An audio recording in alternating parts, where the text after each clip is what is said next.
So Andrew Giorgi. So you're into Amazon dropshipping. Of course, there's different models. But before we even talk about Amazon dropshipping, kind of tell us your origin story of how you got into entrepreneurship and Amazon. Oh, dude. Okay, so if we're talking like pure entrepreneurship, like hustle, Yeah. it was like 2017. Yeah, 2017 and around April. I was like working this job that I actually hated. I was surrounded with a bunch of like minimalistic people, a bunch of people that were just like, it was just not a good situation, not a good environment. And so like I came to my buddies one time and we chopped it up, and he could tell I was really frustrated. So he started putting me on to selling weed. And so when I started selling weed, it was pure hustle. Like it was, I mean, people knew that I was like, I smoked and stuff, but people would always hit me up for it, and I never did it. I never Hmm. sold it. So then I started to, and I really picked it up really well. I wanted to put myself on as that person who was like always, always, always on it. Like, you need it, I got it type stuff. Like Hmm. grade one, grade A, like customer service type stuff. So I actually got fired from my job not too long later, like July 17th of Hmm. 2017, I got fired. And so and I was living on my own because I was making like 2.5K a month from that job. So I was living on my own. So once I lost it, and it was just like lost like that, I was glad that I had already kind of picked up some clientele around my town. I was already selling enough to where I could, make the payments on the apartment that I was living in at the time. So that was when it was pure hustle. So then I started to Hmm. really like understand, like, okay, give incentives, right? You have someone come to me to buy, I'll reward you with a free gram or something like that. You know what I mean? Like, that's what I did. So I started to really, that's when like the real hustle started. You know what I mean? Like, I really started to understand consumer and like understand like how I can incentivize and stuff. And so after that, I did that for a long time, dude. Did it for not a long time, but I did it for like a Hmm. year and a half. And fast forward that time, like all throughout 2017, the rest of the time, I tried a bunch of stuff, man. Like I tried videography, I tried photography, I tried making YouTube videos for like video games and stuff like that, like I did in high school. I tried to do Twitch. I tried to do a lot of things, and none of those things really kind of stuck. I was not fully passionate about it. And then this is why like I love talking about this because I was selling weed. One of my boys introduced me to someone else who wanted to buy some from me, and he was selling on Amazon. And so that's how I got introduced to Amazon, because he bought bud off of me. And then by doing that, the person that connected us, he was like, "Hey man, like, this dude's I was still trying to find a way out. Don't get me Hmm. wrong. Like, I wasn't just doing it and like not giving a fuck about anything. You know what I mean? Like, I genuinely, obviously did want to do something else, but nothing stuck. So the person that connected us was like, "Hey man, Andrew's trying to find his way out and do something. Like, show him Amazon. Like, show him what you're doing." And he showed me private label. So when he Hmm. showed me private label, he was like, it just clicked to me, and it made me go into it even more with like enthusiastic about it, rather than like other things, because I was like, damn, this is just like selling weed. I literally buy a bunch of product, I send it in, and then I sell it, and then I get to re-up and buy more, and it's a rinse repeat, which is what I loved about selling weed, was because it was just, to Hmm. me, it was like, how fast can I get this off type stuff. That's the game for me. Like, how fast can I get it off, and what do I have to do to get more people to do it faster? So so then when I got introduced to that in April of 2018, I didn't actually quit selling until August of 2018. And then from then on out, from August 2018 on, was been full on Amazon. Full on Amazon. So when I hear about people running their businesses on Amazon, it's mainly private labeling, Amazon FBA, Amazon like retail arbitrage, but you're doing drop shipping. So did you do drop shipping a little after private labeling? Like, why didn't you stick with private labeling when you first got on? Because private label was I was so new into e-commerce, right? It was still kind Hmm. of young, but it was something where I didn't understand how capital intensive private label was. Mm. So when I understood how capital intensive private label was, and I was only turning a couple $100s after PPC and ads and stuff like that, that's when I was like, okay, like, let's find a business model. Because all the money that I put into private label, which was about like $15 to $2,000, was all the money that I was at that time. I would say April as when I got introduced, and then bought my first product in May. So from April to May, and during that time, I saved up all the money that I was selling for bud. I was like, okay. And at this time, I'm living at my grandparents now, right? It's changed. I can save money at this point. And I got out of the apartment. And so when I realized, like, after turning over a couple $100, I'm like, dude, and that was when I realized and switched from private label to the next business model. It was in September. So, you know, from May up until August, September, is when I really was like grinding, learning all about private label, how to run the PPC and stuff. And once I turned only a couple $100, I was like, dude, I got to find something else that's a little bit more beginner friendly, because you're trying to build a brand. And I didn't even understand, like, dude, I'm trying to build a brand at this point. And I didn't even run it like I was trying to build a brand. I ran it like I was just trying to off product, you know? And so that's why I left. And when I left, I went to books, because I remember watching a Gary Vee video, and one of the clips that he played was Reezy resells, and he made like $500,000 in sales off books. And when I seen that, I was like, we got to do some research. We got to do some research. So then I went to books. Yeah. Damn. Yeah, I feel that, private labeling is a big jump, because of course you need some capital. You know, when you get your stuff from, say, Alibaba, for example, you need to have a minimum order quantity. So you have to invest maybe a couple hundred, maybe even $1,000. And of course the branding part of it, and plus the pay-per-click ads, Facebook ads, whatever you're going to use. There's a whole process to it. But when you go into drop shipping, like I saw one of your videos, you don't have to own the inventory. When someone buys a product, you kind of just get it from a different source and you ship it, right? Yeah, you ship it directly to the consumer. It's the best.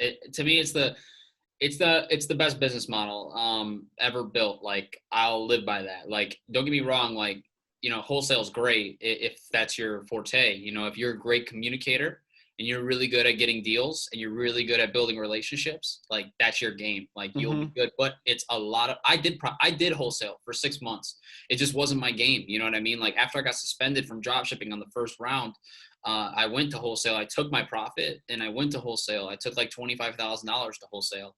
And like, just because you have a lot of money, you know, and going into a wholesale doesn't mean you're going to succeed. You got to be good at communicating. You got to be good at building relationships. You got to be a go-getter in the sense of finding these distributors and building a relationship and creating and curating relationships with the sales reps that you're dealing with, you know.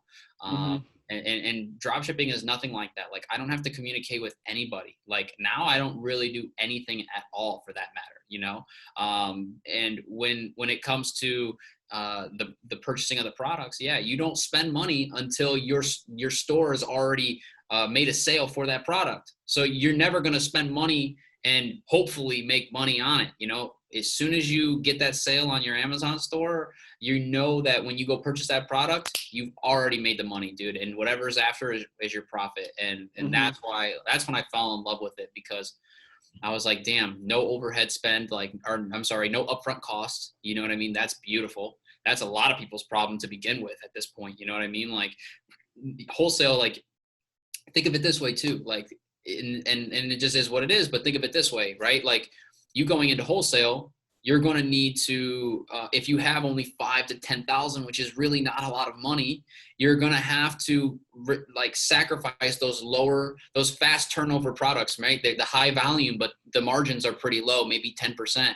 And if you're at $5,000, you don't want to spend 5 G's to only make $500. So you have to settle for those products that are going to be higher return on investment, right? Higher profit margin to make your money work a little better for you. And that's a little bit more difficult, especially when you're coming into it fresh. So, you know, I did wholesale for 6 months. I've done every business model under Amazon's platform, you know, and so dropshipping to me has been a blessing, because it's one of the most lucrative business models to date, and it's only growing. Like, people say too, I know you're in the e-com space, and you hear a lot about, like, dropshipping is not last. And I honestly thought that when I got suspended back in September of 2019 and I made the switch to wholesale, right? I used to think that. I was like, you know what, dude, I don't know if this is really, like, I made a lot. I did over $300,000 in 3 months in sales in Amazon on drop shipping. And I was like, I don't know, man. But when I came back, I realized that it was all about the customer service. Like, it really is about the customer service, right? Like, you can find products, you can get orders, right? But if your customers aren't satisfied at the end of the day, you're sure as hell not going to have a long lasting business. Like no matter what business it is, drop shipping doesn't matter. Right. But it is a business model that is extremely lucrative, but it also is, like, I would say that I focus 90% of my problems on customer service and how to make the processes and make everything better for the customer, right? Make it simpler, more easy on the customer, less like hands off for the customer. Pretty much bending over backwards for them in any way that I can in order for them to be satisfied. You know what I mean? So that's my take on when it comes to Yeah. So I've been told that Amazon dropshipping, you know, Amazon is on the hunt for people doing that. And you say you got banned. And of course, it's a lucrative business model, but it can be tough because Amazon, they don't like that, right?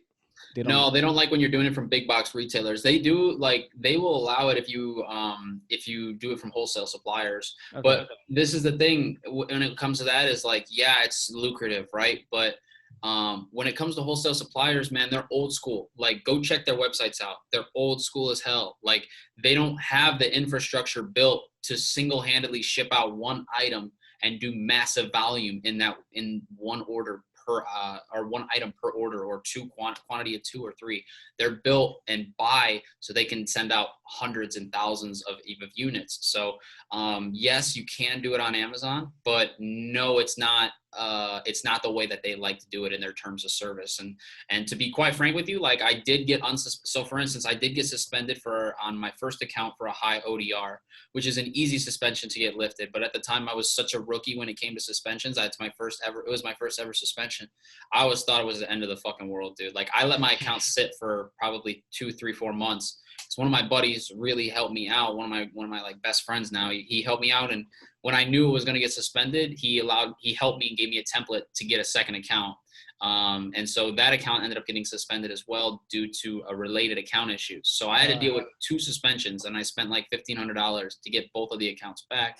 But on the first account, they pretty much said, you can never do a FBM again. Like, you'll never be able to pretty much drop ship at that point. Like, you cannot, you have to send everything to Amazon. So that account just sits. But yeah, they do not like it. But this is the thing, is that there's so many, when it comes to Amazon and dropshipping, man, it's a lot of trial and error. Like, I've tested a lot. I've made 3 to 4 different Amazon accounts under different people's names. One of my mom's, one under my girlfriend, and one under my best friend that I've known my entire life. And I've learned a lot. So it's like, it's not like this thing where you just have to be so smart about how you go about everything, right? The uploading of the products, when you delete products and then try to upload the same amount that you deleted. Like, I remember one time on a brand new account, I pruned the store and took off all the products that didn't sell within 30 days. And it was like 13 products. And this is in like the second month. And I took off 13, and then I uploaded another 13, and that triggered the suspension because they were like, why are you uploading 13 at a time in second month? And I'm like, dude, so you see what I'm saying? Like, you know what I mean? Like, you can do it, yes. But the only reason why I'm so successful at it now, and why I can take on like client accounts that are brand new, is because I've built 3, 4 accounts and tested a lot. I've learned a lot through the failures. And, if you're going to do drop shipping on Amazon, you definitely need to be aware of how you move and what it looks like in Amazon's eyes, 100%. Yeah, man. I mean, I haven't sold a single thing on Amazon. I tried it out. I actually tried to sell books, but I had 2 accounts suspended because the first one, I think it took too long to submit my information. The second time I did it, I did under my same name, same result. And I did under my parents' name, and it's still pending. So point is, Amazon is a pain. It's a huge pain. And you can see why a lot of people could have quit even before selling their very first product, hence me, right? Yeah. So what did you do in that case where your account was suspended? Because supposedly you can't harass Amazon because that'll even put more fuel to the fire, right? So what resource did you use to kind of lift your suspension? Are you talking about in 2019 when I got when I had both of my accounts suspended? Yeah.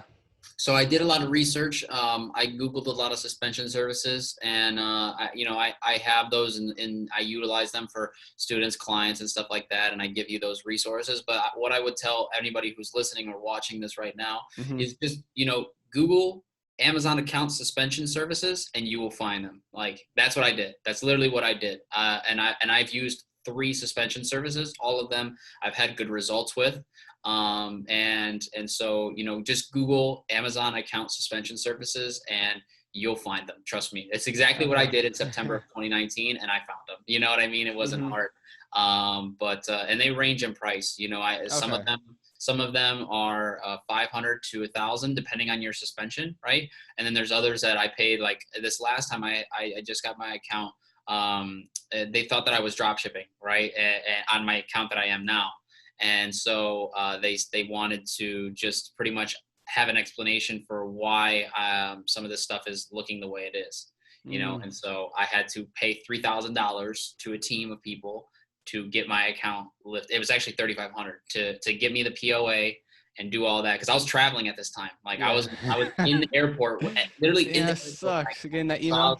I was like, God damn, dude. Oh man, I'm about to drop 3.5 and I don't want to, but it paid off. So that's what I would do if I was them. Okay, go and look those up. So now let's talk about the logistics of Amazon dropshipping. So, I mean, I don't know too much about it, but let's talk about Amazon FBA as a result. So, or as an example. So when you list a product, and of course you can use software tools that can kind of relist your prices so it can kind of match everyone else's, right? And of course, if you send your product to Amazon FBA, your product becomes it gets registered as Prime, right? So you can send it in 2 days, whatever, and that's ideal. That's what everyone wants. That's what everyone's on Amazon for. But when you go on drop shipping, when you do Amazon drop shipping, you haven't bought the product yet. So yeah, it's gonna take some time for you to order the product and then send it because you're not using Amazon FBA. You're using your own processes, your own logistics. So let's talk about that. How did you kind of develop your own systems to make sure your customer is completely satisfied? Yeah, what people don't understand, man, is that like first off, there's over 1 million products on Amazon, and not every one of those is going to be Prime. And there are a lot of people who will still buy on Amazon even if it's not Prime. So the only thing that you need to do when it comes to drop shipping is and you'll have no problem finding drop shipping products, right? Like I put up videos on my YouTube channel where you can see exactly how I do product research, right? That part is not hard.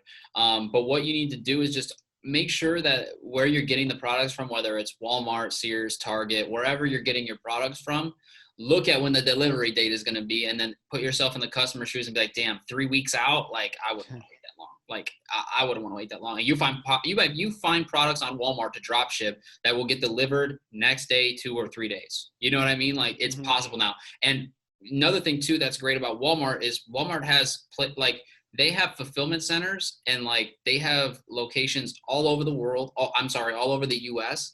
So it'll get to them pretty fast. You know what I mean? Walmart's really good about that. There's a stat saying that on average, every person lives at least 30 minutes away from their nearest Walmart.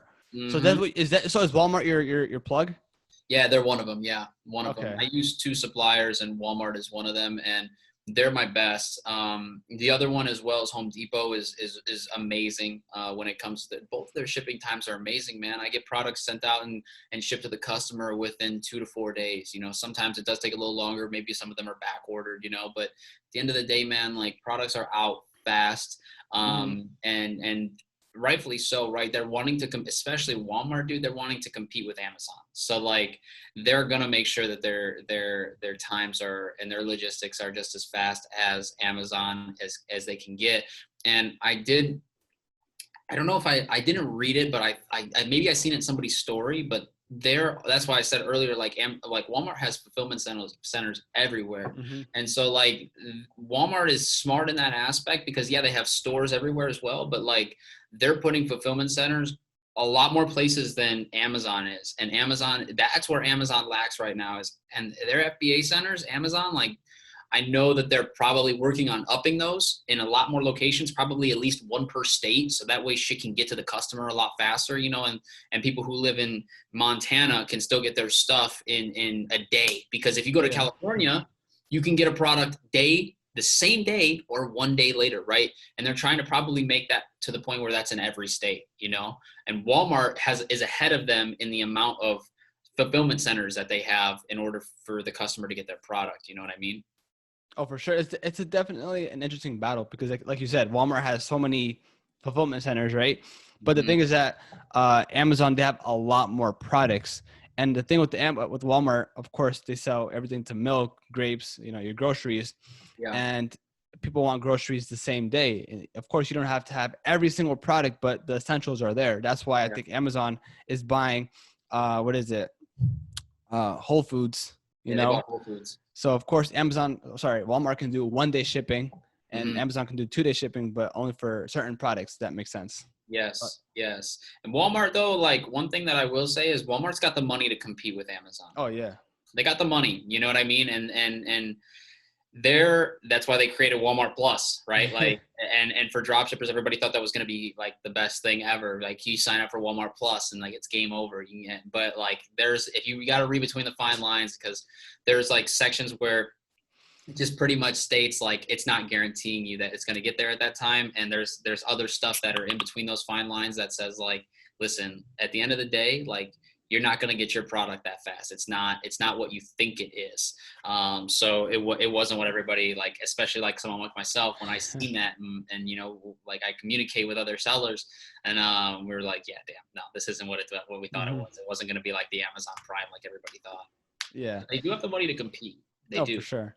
So now in terms of how do you find your products? Do you focus on things that have a higher profit margin, or is it anything that will sell? So I'm working with around $80,000 to $100,000 in capital and credit lines. So now I don't really give a shit if it sells a lot or for a high profit, or if it's just at an 8% profit margin. I'll take a product that sells an 8% profit margin. Like that's my floor minimum is an 8%, right? So I'll take a product that sells 8%, but it's selling 2,000 times a month. That's fine with me. You know what I mean? If you are someone who's maybe working with, 2 to 5,000 in capital, I would look to do 15% margin items or 10% or 12%. I would definitely not go as low as 8. But when it comes to what I focus on now is it's pretty much anything and everything that sells. I'm ungated in pretty much every single category there is on Amazon. Automotive, grocery, topicals, baby topicals, toys and games. I'm really more focused on brands now, to be quite honest with you. I pretty much I paid for one of my boys to help me out and paid for his service to teach me how to do this stuff. And get ungated and stuff like that. So at the end of the day, like I'll sell anything and everything. But like I said, just like wholesale, man, if you're working with lower capital, right, you're not working with 50K plus in capital and credit, then I would worry about, okay, I only want to source products that are going to be making me 12% margin and profit, not ROI, profit margin. Because the profit margin will be usually 5 to 7% lower than your ROI, because now you're dividing that profit by the sale, not the actual cost. So cost of goods. So I would focus on profit margin, and I would focus on a little higher profit margin, 12 to 15%. So say you're just starting out and you don't have that capital, or you want to have that credit line, right?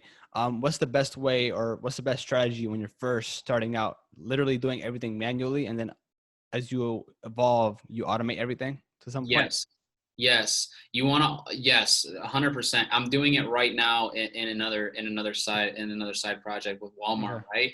Like I have a team of 10 people right now that are running my client stores and my stores. I literally haven't touched my Amazon store, dude, in 2 to 4 weeks, like almost a month. I really haven't touched my store, right? I just let it go. I obviously am still in the Slack chats, and I'm making sure, and like if I need to approve of some things, or if I need to get a customer's negative feedback or dispute an A to Z claim, I'll do those things, right?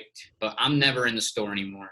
And that's because I put all of my time into doing that from the end of March. So like the last week of March, up until, and I still had team with me, right? Like I've had the same people with me since April of 2019, the same two core people who now like train everybody that's under them, as far as like when it comes to new positions and stuff like that. But for the most part, like they were doing product research once I figured out and came up with that process.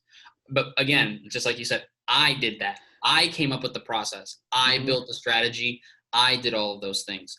Now I had the capital in order for me to have them do it as well. And then we can kind of come up with a better process together, and they can notice small things and I can notice small things, and we put our heads together and we created a more efficient process faster. But if you're someone who has no capital to have any employees, You have to build everything out yourself. Build it to the point where, this is what I like to tell anybody who's like building a business that they know they're going to want to automate. Build it to where you literally can't find anything else to make more effective and efficient in your process. So for product research, make sure that when you're doing product research and you've built that process out, you overview that process and you look at it and you say, there is not a damn thing I can do in this process to make it any more effective and efficient. The only thing that I have to do is consistently do it and wait until either A, the market changes, B, some new software comes on the market and you want to test it out, or C, you're like, you're just maybe taking a shower or working out and you're like, yo, I can try this. You know what I mean? Like you want to get your process to that level. If you have some capital, sure, hire somebody on to duplicate what you've already built and help you get it to a different level. But if you're by yourself, that is how it has to be, right? That is how it has to be.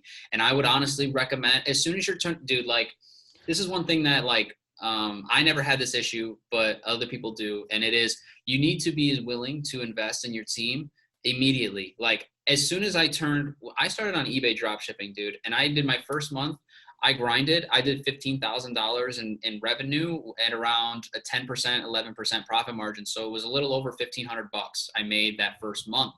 And I was living with my grandparents. I literally only needed $200 to $300 to live. I reinvested that money into a team as soon as possible. Like that April of 2019 is when I hired my now managers, right? Like I didn't wait any time. The longer you wait, the more you're prolonging your growth. You're only one person and you only have 24 hours in a day, and there's only so much you can do at once. You have to outsource if you want to grow a business, right? Like it has to happen. You have to put trust. Like people will tell me like, aren't you scared of them stealing your cards? Aren't you scared of them taking your whole business model? No, I'm not. Why would they be wanting to do that? Like, why would they steal my information or steal like my business model in a sense, like my processes and everything, when in reality, like they're just trying to work a job. Like they don't think that way. And it's not a wrong thing. It's not a bad thing, but like they don't think, they don't have an entrepreneurial brain. They're like, listen, I can do this task and I can do it really good. And some of them can make it more effective and efficient, but that's what I would recommend, man. It's a long-winded answer. Like, no, I like it though. It's the first thing is perfect the processes yourself. Do everything. You have to do everything yourself. If not, you're throwing money out in the fucking drain. And the second thing is, as soon as you turn profit more than you need, go and get a VA, man. Go get somebody to duplicate so you can picture it this way. Like, think of it like this. Okay, cool. $1,500 my first month in drop shipping, right? Hire somebody to do all the product research that I did in order to obtain that 15 G's. You duplicate that, you could potentially hit 30 G's. Think of it that way. You just double your income. And sure, it takes $300 and $320 out of your $3,000 and some of your software overhead. Like, come on, dude. Like, that's a no-brainer. 1 second. So you have to be in the trenches first if you don't have any capital to learn the ropes, right? But let's say you do have some capital. Do you still recommend someone to go through the dirt to learn everything? Because once you start to hire people, you got to explain to them what they need to do. And the only way to explain something is if you actually did it yourself, if you've been there, done that. So do you think it's important that, learn the ropes first and then hire people to run it for you? I think that in this sense, you don't have to have the process. If you have capital, you don't have to have the process fully built out, right? Okay.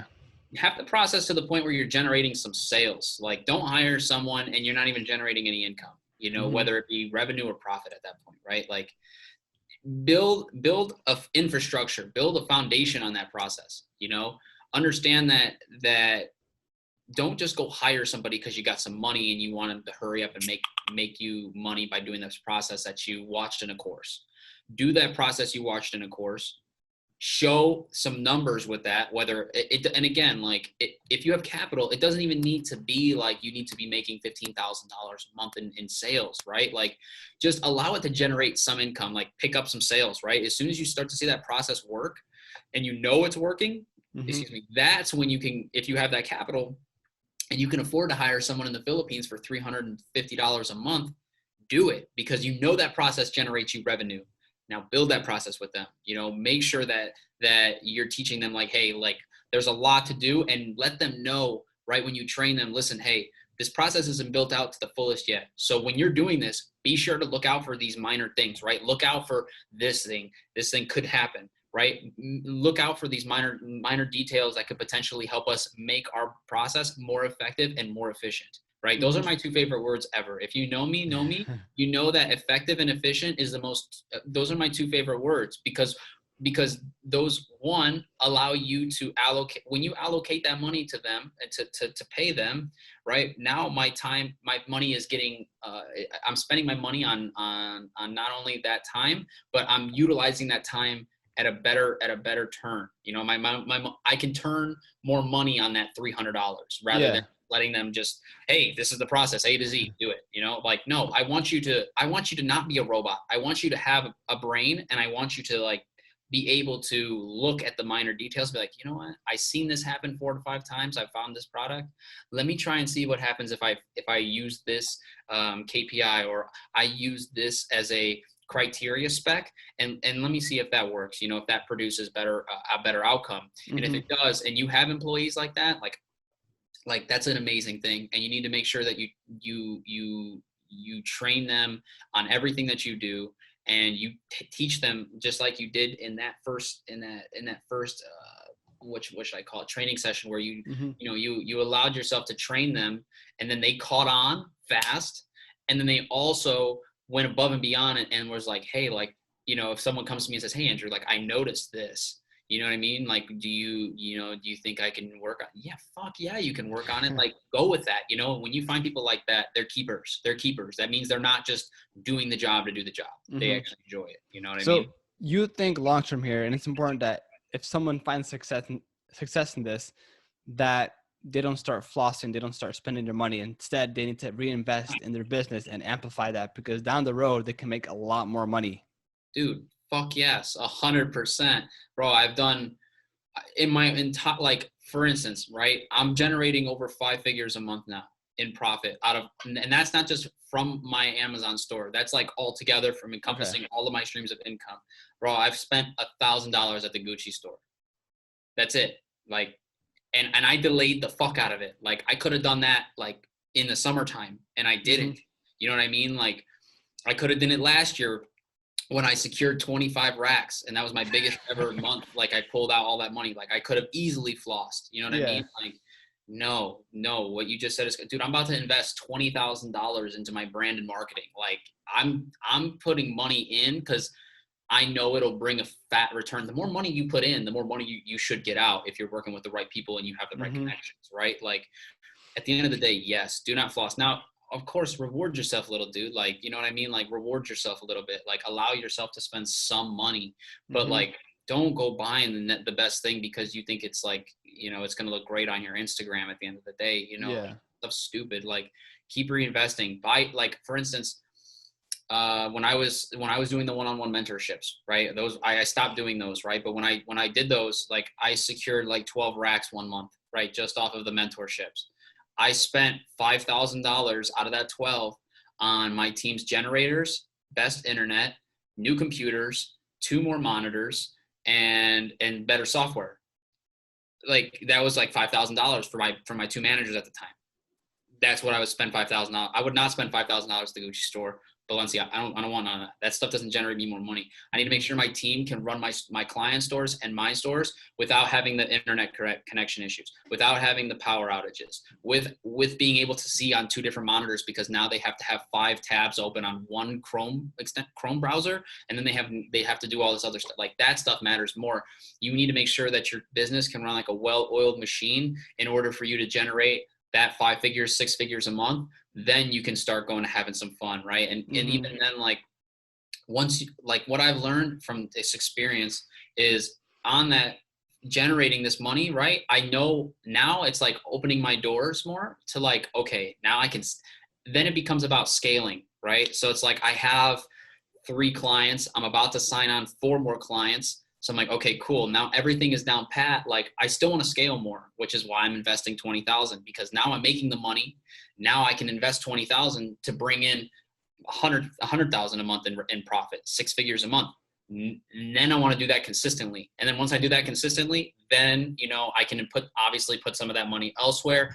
Then you can go out and have some fun, dude. Then you can go out and go buy $10,000 worth of clothes if you want. You know what I mean? Mm-hmm. Like, that's my viewpoint on it. And anyone who loves scaling and building businesses will tell you the exact same thing. Like, don't go buy the next best thing. Like, one thing I actually just posted about this on Instagram, dude. It is delay gratification as long as you can. Delay it, because it's going to pay. First off, to me, it's a skill. Like, it's a mind muscle, right? When you can delay gratification, and it's discipline at the end of the day too, because it's easy for you to go and spend money on dumb shit.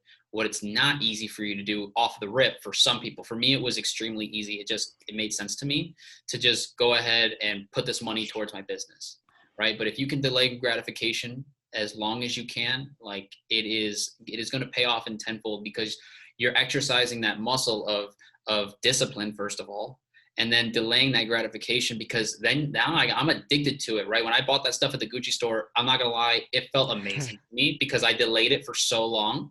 And a year before I bought my stuff on my birthday in November, right? But a year ago, what people don't know is in November of 2019, I watched one of my best friends buy the same pair of Gucci shoes that I bought. And I could have bought the same pair of shoes he bought in 2019. And I didn't. I was like, you know what? No, dude, like, I got a lot more work to do. I got a lot of shit I'm working on. I don't need to buy the shoes right now. And it felt great to not buy them. And then that whole time, you get more addicted to delaying it. You're like, nah, let me just do this one more thing first, and then I'll go buy it. Or let me do this one more thing first, and then I'll go spend that money. You know what I mean? So you have to train yourself to think like that. Like, make it a game. Make it a game of delayment, because you know you can do it, but when you delay, it makes you to me, it makes me like, okay, cool, like, I'll just get it after I complete this project. And then I get so lost in completing the project or completing that part that I want to do, and then I'm like, dude, that took like a month, like, let's do another one, you know? So that's how I think about it. Now, there's one thing to have all this down, have the skill set to make money on your own, but there's another thing to hire people, tell them the tasks, and expand your team. Now, is that another skill set that you had yourself, or do you have to discover, maybe reinvest in yourself, read some books, resources? Like, how did you get that skill set to tell people what to do? You're very smart, because yes, it is a whole nother set of skills. To be able to run a business and be a entrepreneur, or a business owner is one thing. To lead people is a whole nother game. It's a whole nother game. You're going to learn a ton about yourself, how you teach, how you handle situations, how you build infrastructure and hierarchy within your business. That's a whole nother game, right? Now, luckily for me, when I was 16 years old, I got my first job. I worked at McDonald's. I was working ever since I could have a legal corporate job, right? So when I was 16, in 6 months, I stayed at McDonald's from when I was 16 years old until I was 18 years old. And as soon as I was 18, I got the hell out of there. I went and worked at Sports Authority, right? Which wasn't even much better, but like, I thought it was better because I wasn't flipping burgers and dealing with people. But when I was 16 and a half, so 6 months into working at McDonald's, I've always caught on to things really fast, and they noticed that. And so they were like, hey, like, we want you to be a manager here. You know, we want you to run shifts at this point, like just run the evening shifts after school. And I actually got out of, when I was in high school, I would go to school half the day, and then I would go run shifts at McDonald's at the second half of the day. And doing that, like, me and my grandpa always talk about this, right? Like, this is one thing we always talk about. And it's because at 16 and a half, telling 20, 30, 40, and 50-year-olds what to do was one thing. That was like, they didn't fuck with that. Like, that was not one thing that they were cool with, right? They were like, who's this little ass kid telling me what to do, and when I can go on lunch break, and when I have to take the trash out.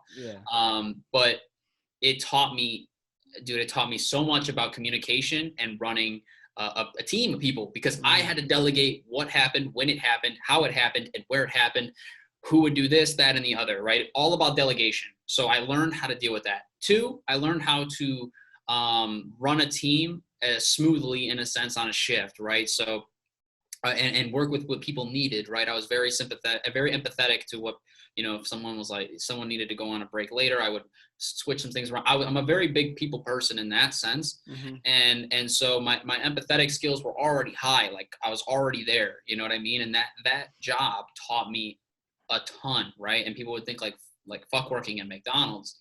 Yes and no. Okay. Yes and no, because those things and those jobs can teach you a lot about things that you don't know that you may need in the future. So when it came to running a team, man, and learning how to talk to people and delegate tasks out, I had that a year and a half of experience doing that at McDonald's. So like that was huge. But I did still need to learn a lot about it from an actual business standpoint, right? Like making good financial decisions on hiring people, right? Logical, like to me, being a leader and an entrepreneur, and when you're running a team, there's two sides.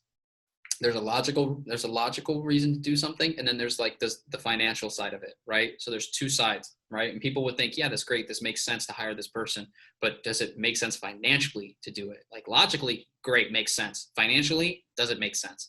Now, before I made a mistake of just doing things because they were logically correct, right? Now there would be times like where I didn't pay myself like much at all, right? Because I was doing everything based off logic, right? But that's okay, because I had to learn that there's two sides. There's a logic side and a financial side.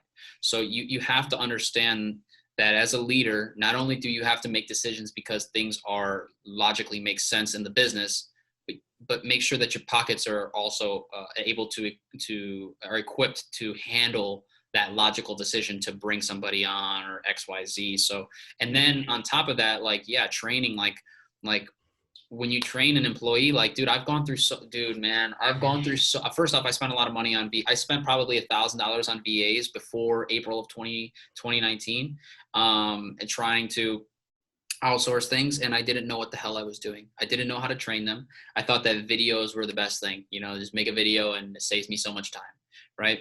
And so, I learned that wasn't the game. And then I went through different trials of how I train people, and then it became just like more of a one-on-one type deal, right? That's why I loved the one-on-one mentorships, because I know that people mostly learn best through a one-on-one, because if someone's watching a video, they're like, well, if someone has a question, then they have to message you, and then you may not get to it right away. And then they're out doing that process where they're unsure if this is like how they should actually be doing it, because the platform may have changed, software may have changed, or C, they're just unsure of the process and they want to double check with you, right? So being able to train one-on-one, which is how I train all of my employees now, which, by the way, I still train all of my employees that I hire on. All 10 of them have been trained by me when they start off and doing product research for me. Right now, I don't train them when it comes to like the customer service and the order fulfillment, because I have my managers to train them on those things. But I know it's a long-winded answer, but there's a lot to it, man. There's a ton of things to it when it's a team, and that's why I'm kind of going over like all the different minor things, like how you train them is everything, right? How you make decisions when you're a leader is everything, right? Like those things are huge, and I'm still learning all that stuff. Like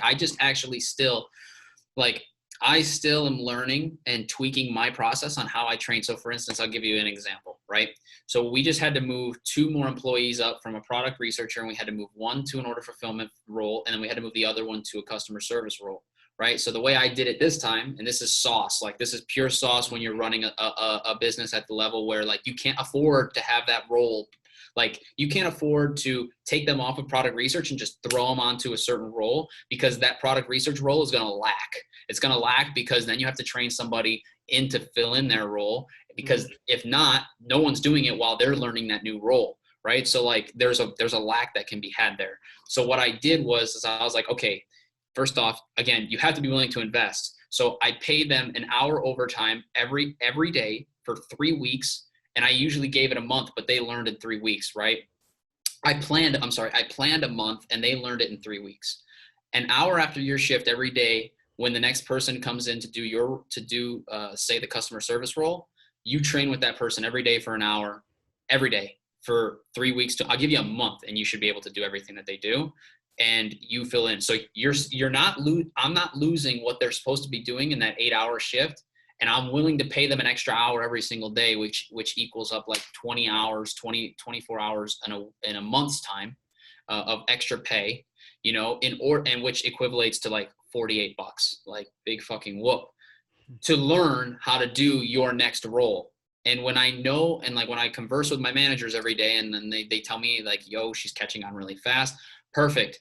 Now let's go ahead and hire someone to fill her role in, and let's train them as she's finishing up her training to learn that next role. You know what I mean? So like, Yeah. I'm never in lack. And I just, dude, like, things have to happen that way because you're not experiencing all of that when you're running the business at the beginning, right? It's when things start to hit new levels, you start to learn more and you build on those processes, right? You create newer things because now it's to a level where like shit can't afford to be lacked, man. Like I can't afford to not have someone doing product research for a client store. Like they need to be doing product research every single day. You know what I mean? So I'm learning things every single day when it comes to being a leader, right? And training people and how we do things, how we create a hierarchy system. You know what I mean? Like that stuff Yeah. you'll never not learn. You're always going to be learning.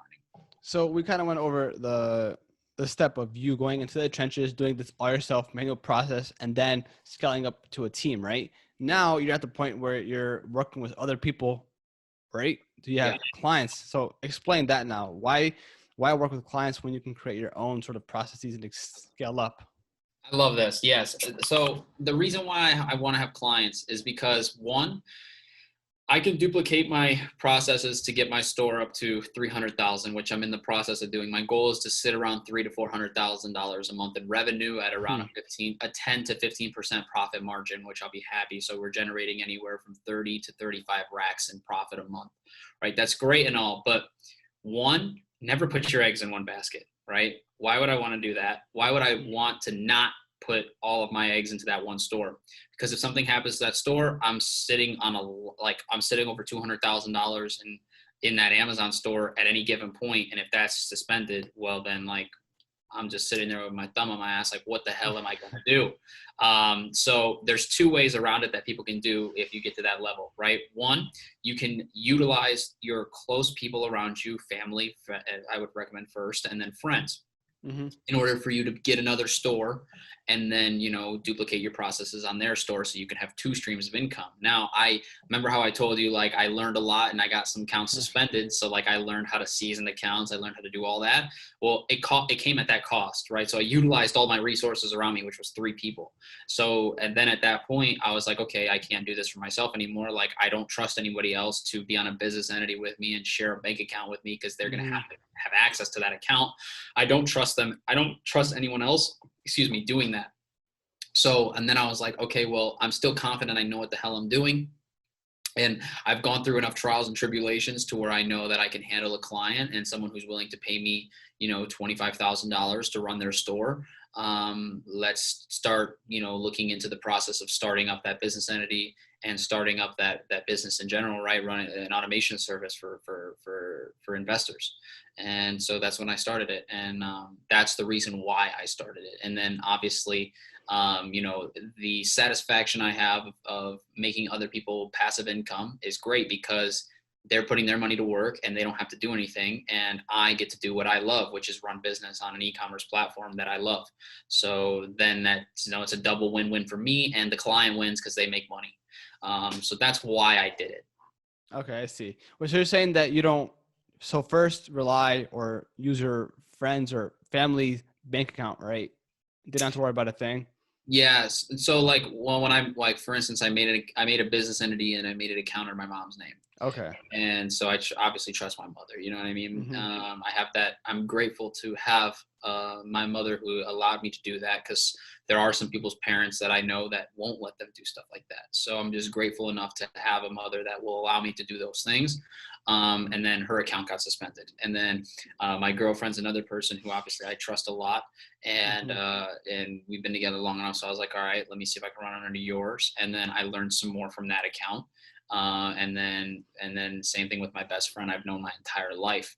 And once those resources had been extinct at that point, now if you are in that same position where, you know, and when you're at that level, right, where you're making multiple accounts because you know what you're doing, right? If you're at that level, then it's all about confidence, right? It's all about confidence because it takes a ass load of confidence for you to take somebody's hard-earned cash, especially 10 to 25,000, and run that store. It's about confidence at that point, right? Mm-hmm. Your processes work. You know what you're doing if you're trying to create a duplicate store, another store, and do the same thing on. It's just a matter of like, do you have the confidence to take someone's money and Yeah. become a service like that? Now, is it a cookie cutter thing where it's the exact same systems and processes, or do you kind of adjust something, maybe in the product research or what? No, I cookie cut it. It's the Okay. exact same thing I'm doing for my store. I'm doing for other people's stores. Okay. So at this point, you're not, I mean, of course, it will suck for one of your accounts to be suspended, but at this point, you kind of have a safety net. Yeah. So if my store gets suspended, I still have 3 other streams of income coming in. Yeah. And then That's the beauty. yeah. And then at the same time, while that's going on, you're having a team or someone trying to get that account lifted, right? Yes, I'm going to get the account back. I've gone through a related account suspension, which is one of the hardest suspensions. Yeah. And then I've gone through inauthentic, which I did never get back. There, on one of my I think it was my girlfriend's account. It was a inauthentic, and I never got that back. Right. So I've learned a lot, and I know why the inauthentic got pushed. I know why it happened. It's what we talked about earlier, right? Deleted 13 products and then re-uploaded 13. So yeah, I have a safety net. It's another reason why I like I said, didn't want to put all my eggs in one basket. And I knew that my processes work. I'm generating money for myself. I can generate this money for other people as well. Those people just have to understand that this is a business. It takes time. This is an investment at the end of the day that you're going to get in your return on it in 12 to 16 months. So as long as, I feel that the person is very understanding of that and very understanding, like, listen, do not be hitting me up every month. Like, why am I not, closer to doing it? Like closer to making my money back right away. I don't like working with those type of people. So as long as, you're confident in your processes and everything like that, you can do the same exact thing for other people's stores, especially if you're because there are people out there, man, who don't necessarily need to make an extra $10,000 a month. Maybe they just want to make an extra 4, 5, 6, and that's feasible as hell on Amazon. So easy to do. Like, yeah, I say that pretty lightly. Like, it's pretty simple to do when you know what you're doing. You know what I mean? And I also am extremely confident in it because I've gone through so much shit. You know what I mean? I've gone through so many different things, right? And I have so much in my arsenal of experience that I know what I'm doing to that level where I'm like, I could take on someone and do this. Now that you're generating, you said 5 figures in profit per month. Now, do you have any plans in terms of building wealth? Do you invest in stocks, real estate, etc.? Not yet. I want to invest. The first thing I'll probably take when I start making $50,000 a month, the first thing I'll do is I'll invest in my own ATM business. That's the first thing I'm going to do.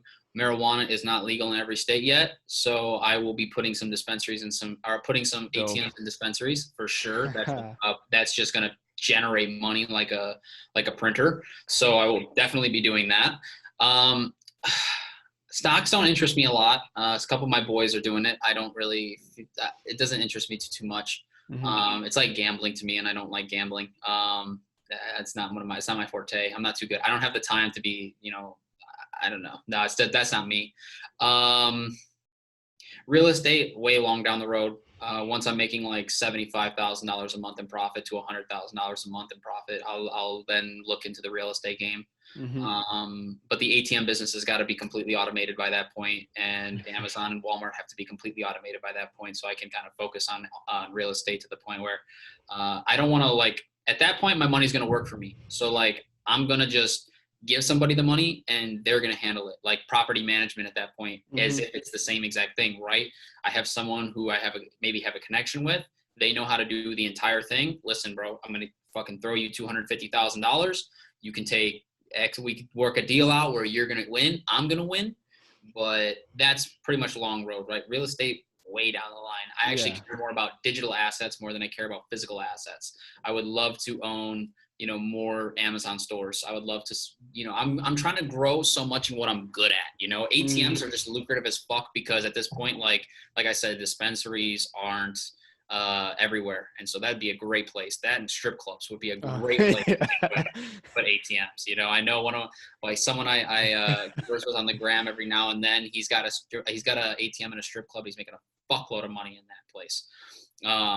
That place is like printing money as well. So that's pretty much it, man. That's what I would do. I'm just so honed in on the e-commerce space, Amazon and Walmart, that like, I don't see the reason to leave. No, I feel you. Yeah. No, I just don't see the reason to leave. Like, Mm-hmm. especially when you can duplicate and duplicate and duplicate and duplicate. That's addicting to me. I never want to stop. You know what I mean? Mm-hmm. No, I definitely feel you, bro. Yeah. So Andrew, I don't want to take too much of your time here. So if people want to like learn more about your processes or systems, or learn more about you and DM you, where can they find that? Where can they find you? YouTube.com / Andrew Giorgi. Or if you look up e-commerce university, that is, you can find me on YouTube there. In Instagram, it's at Andrew Giorgi, no spaces. And then I'm not on Twitter no more. And then my Snapchat's personal. So yeah, Instagram at Andrew Giorgi, YouTube, search e-commerce university. You'll see me there. And on YouTube, like, that's the place to be for me. I don't really post too much right now. I'm not focused on content and brand like that yet. I was still doing it pretty heavily back then. So like, you'll see a lot of stuff like, and I've been documenting on that on YouTube since I started doing books in September of 2018. So you'll see the growth of me going from doing books in my grandparents' basement up until this point where I've moved out on my own and I'm generating enough money to live by myself in an apartment and do drop shipping. And you'll see me go through a ton of different things on that platform. That's like the best place to go and learn. I do have a course as well. It's $697 for Amazon dropshipping. I teach you everything that I do in my businesses for Amazon. But I recommend like looking at a bunch of free content that I have out there first. I put a plethora of content out, dude. When I was on Gary Vee really heavy, I was all about content, putting out as much as I could. And so, you know, YouTube has a ton of content for everybody to watch and learn about what I'm doing. Dope. And you said that you don't have the 1v1 mentorship right anymore? No, I don't do Okay. any one-on-one mentorships. I'm too busy focused my time on building more business that I just don't want to put it to somebody else. At that point, it's very selfish of me, but it is what it is. That's why the course was very lucrative for me, because I can build this course and update it as time goes on. Mm-hmm. And so with that being said, it just makes things a lot easier for me. And then if they have questions, they can hit me up in the Facebook group. Sounds good. So I'll put that all in the show notes. If anyone wants to click on that, they can check out your YouTube, your Instagram, and DM you there. Yeah, Andrew? 100%. Dope. So Andrew, it was a pleasure, man. I really do appreciate it. Thank you very much, man. Hey, listen, I appreciate it. I appreciate your time. Thank you so much for asking me to come on, man. I would love to do another one whenever you have time. Like, I love doing this type of stuff. I love giving out knowledge and love sharing my experience, because experience trumps all. So like, it trumps everything. So I appreciate that as well, man. And you ever need anything from me now, you just let me know. If you have any questions, concerns, you have any type of stuff like that you want to talk about, or before you dig in, if I can assist you in any way via my connections, like, I would love to be able to help you out as well. So I appreciate you and your time as well, man. For sure, man. And same thing goes for you. And I feel like we could have another conversation just talking about logistics and building up your team and whatnot, finding the right team members. That's another discussion. You can do another 2 episodes on that if you really want to. Yeah. You're really animated on that topic. Yes, 100%, man. Yeah, if you wanted to have an episode specifically based on growth and like building infrastructure or anything like that, like, I can go on, dude. I got a lot of experience, so like, yeah, you just let me know. I'm down for whatever. For sure, bro. So yeah, I'll let you know once the podcast is uploaded. It's going to take about a week. And then of course, when I make these clips, I'll tag you in all of them. All right. Yeah. And if you want to, man, send me them. Like, either share them with me on Google Drive, or I prefer Google Drive. Like, share them with me. If you have, want the raw files as well? Yeah, you know, let's do this. Do you have someone who's editing your content, or do you do it yourself? I do it. I'm going to just pause it. I do it all myself.